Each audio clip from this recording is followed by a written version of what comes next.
Hello friends, this is Vinod here. So I will explain this video about the Dubai UAE conditions and what is the scope of the accounting works is here. So I will explain this one on Hindi. So basically all people it's which belongs to Nepal, Bangladesh and any another Asian country, they can know like how is it situation there. Tell me like how type what types you to which topics you want to discuss. So same topic I will discuss you. First of all, I want to will explain you. I am working as a accountant, various position like chief accountant, financial manager and tax accountant also. तो मैं आपको ये बताना चाहता हूँ कि ऐसा नहीं है कि यूएई में अकाउंट्स जॉब की अपॉर्चुनिटी नहीं है। यूएई में एक अकाउंट्स जॉब्स की बहुत ज़्यादा अपॉर्चुनिटी है। तो स्पेशली जो गवर्नमेंट्स है, इन गवर्नमेंट्स ने बड़े ही अच्छे रूल्स एंड रेगुलेशन से यूएई को बनाया है और सेफ्टी भी है। तो यहाँ पे बेसिकली जो प्रॉब्लम्स है वो फैमिली के साथ रहने में प्रॉब्लम्स है। अगर आप बैचलर रह रहे हो तो उसमें कोई ज़्यादा प्रॉब्लम नहीं है, आप चीज़ों को मैनेज कर सकते हो, आप चीज़ों को सेविंग कर सकते हो। तो मैं आपको एक्सप्लेन करता हूँ कि यूएई में हम अकाउंट्स की जॉब कैसे ले सकते हैं। यूएई में अकाउंट्स की जॉब आपको क्रैक करने के लिए सबसे पहले तो आपको ये देखना पड़ेगा कि आप फ्रेशर हो कि एक्सपीरियंस्ड हो।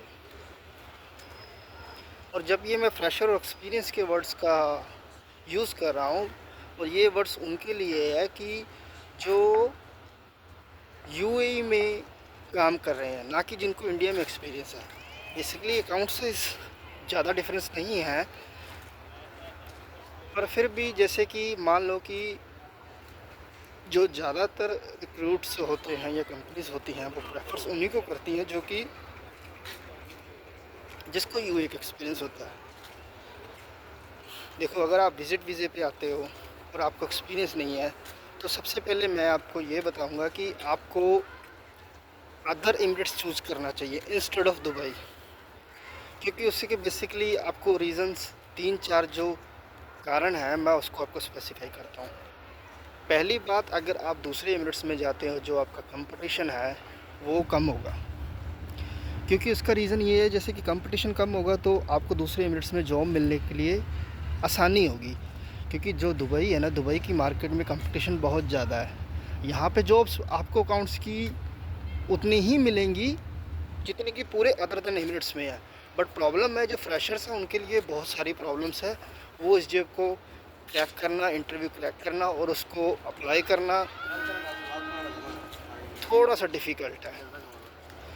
दूसरी चीज़ ये, अकाउंट्स में कुछ पर्टिकुलर क्वेश्चन है, अगर आप चाहते हो तो वो क्वेश्चंस मैं आपके साथ डिस्कस करूँगा कि वो क्या क्या क्वेश्चंस हैं। और अगर आपको अकाउंट्स में कोई प्रॉब्लम्स है, जैसे कि आपको कोई चीज़ें समझ नहीं आ रही हैं, उसके कंसेप्ट को समझना चाहते हो, और दूसरा अगर आपको मेरी कोई हेल्प की ज़रूरत है तो वो भी मैं डिस्क्रिप्शन में अपना कॉन्टैक्ट नंबर और यूट्यूब में आप उसको मैसेज कर सकते हो जिसमें वो ऐड कर सकते हो।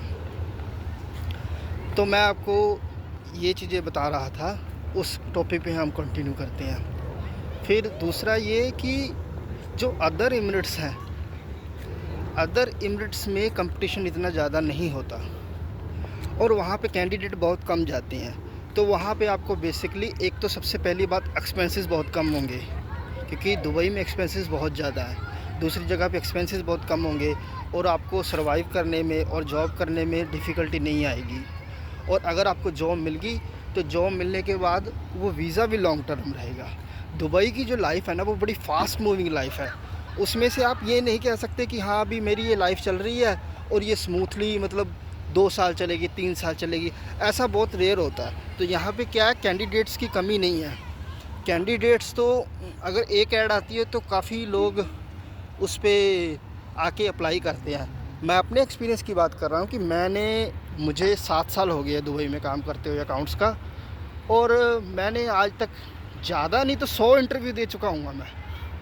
और 100 इंटरव्यूज़ में मेरी ऐसा है कि 100 इंटरव्यूज़ में मेरी सिलेक्शंस भी हुई है, ऐसा नहीं है कि मेरी सिलेक्शन नहीं हुई। तो इसीलिए मैंने डिफरेंट रोल्स पे काम भी किया है, और तो मुझे काम का भी अच्छा एक्सपीरियंस है।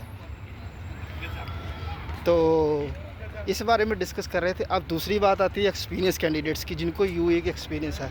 देखो, आपको तो सब कुछ मालूम ही है, आपके लिए तो कोई जॉब क्रैक करना मुश्किल नहीं है, पर फिर भी आपको अगर जैसे कोई हेल्प चाहिए तो मैं थोड़ी सी आपको एक्सप्लेन कर देता हूँ कि आपको किन किन वेबसाइट पे जाके अप्लाई करना पड़ेगा। सबसे पहले तो इंडीड और डोबिज़ल, ये जो 2 जॉब्स की वेबसाइटें हैं, ये बेस्ट वेबसाइटें हैं जिससे आपको जॉब मिलेगी। क्योंकि दूसरी जो वेबसाइट्स हैं ना, वो तो मैं ऐसा श्योर नहीं हूँ, तो मैं ऐसा डिस्क्लेमर भी देता हूँ। मैं ये भी नहीं कहता कि जो मैं चीज़ें बता रहा हूँ बिल्कुल ये फैक्ट है, नहीं। क्योंकि इस पे एनालिसिस करूँगा और इससे मैं रिप्लाई भी करूँगा भी ऐसा ये वाकई में ऐसा है कि नहीं है। क्योंकि मोस्टली क्या है, जो कंपनीज़ हैं वो अपनी ईमेल आईडीज़ पे या अपने जो पोर्टफोलियोज़ हैं उनके ऑनलाइन है, उनमें ऐड आती है, पर आप उन पे रिप्लाई करोगे ना तो आपको उसका कोई जवाब नहीं मिलेगा। तो बेसिकली अगर जो आप ये कंपनीज़ अगर वो जानना चाहते हो तो मैं आपको एक्सप्लेन कर दूंगा।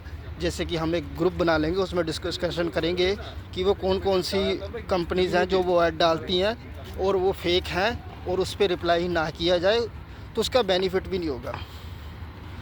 दूसरी चीज़ ये है कि गल्फ़ में जो आपको डिस्कशन करनी है ना अबाउट सैलरी की, वो आपको पहले ही करनी है, बाद में नहीं करनी है। क्योंकि मैं भी जब अपना एक्सपीरियंस करियर में था तो मैं सबसे बड़ी मिस्टेक यही कर रहा था। मैं क्या कर रहा था, जो मैं अपनी जॉब्स स्टार्ट कर रहा था तो मैं बड़ी सैलरी बड़ी लो ले रहा था, मैं सैलरी बड़ी लो डिमांड कर रहा था, तो इसीलिए मैं हायर मुझे कर लेते थे। पर उसका मुझे रीज़न होता था कि बाद में ग्रो नहीं होता। गल्फ़ में जो नेगोशिएशन होगी सैलरी की वो पहले ही होगी, बाद में कुछ नहीं होना और ना ही होगा।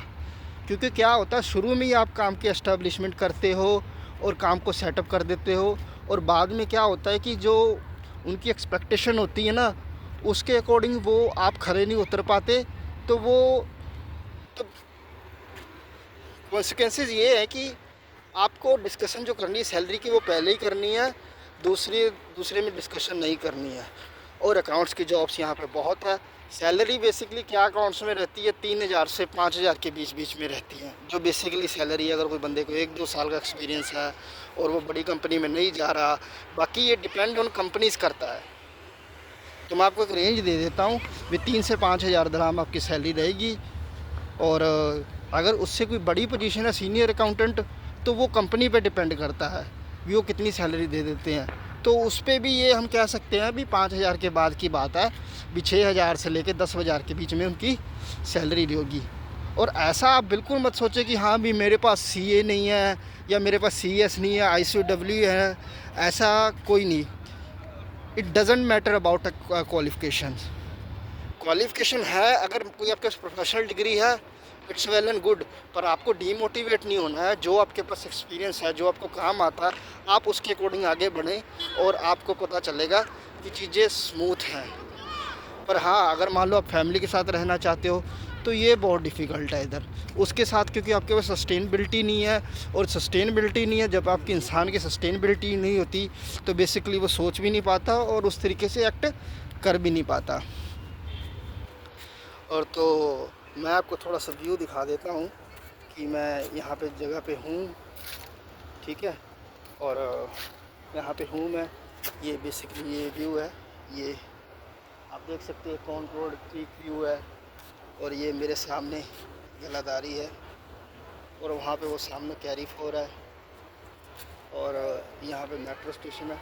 ये एक्चुअली ये प्लेस है अलगोबाइबा प्लेस है। बेसिकली यहाँ पे जो नेपाली लोग हैं, जो नेपालीज लोग हैं हमारे भारत के साथ रहने वाले, वो लोग यहाँ पे काफ़ी रहते हैं। उनकी स्ट्रॉन्ग कम्युनिटी है। जब मैं स्टार्टिंग में आया था तो इतना नहीं था, पर आज मैं देख लेता हूँ ये जो कम्युनिटी है यहाँ पे अच्छा कर रही है, मतलब उनकी परफॉर्मेंस अच्छा है। इसीलिए तो जो नेपाली लोग हैं, जो नेपालीज लोग हैं, वो इंडिया नहीं आते, वो मूव ऑन गल्फ़ करते हैं। और अभी वो बेसिकली यहाँ पे दुबई काम कर रहे हैं। पर अगर आप बार दुबई आओगे तो अलगोबाइबा आओगे तो आप देखोगे कि वो लोग काफ़ी ग्रो कर चुके हैं और उनकी अच्छी अच्छी चीज़ें यहाँ पे, उनकी शॉप्स हैं, उनकी इन्वेस्टमेंट है। और मैं आपको पीछे का भी व्यू दिखाता हूँ भी बेसिकली ये कैसा दिखता है, आगरा और दुबई।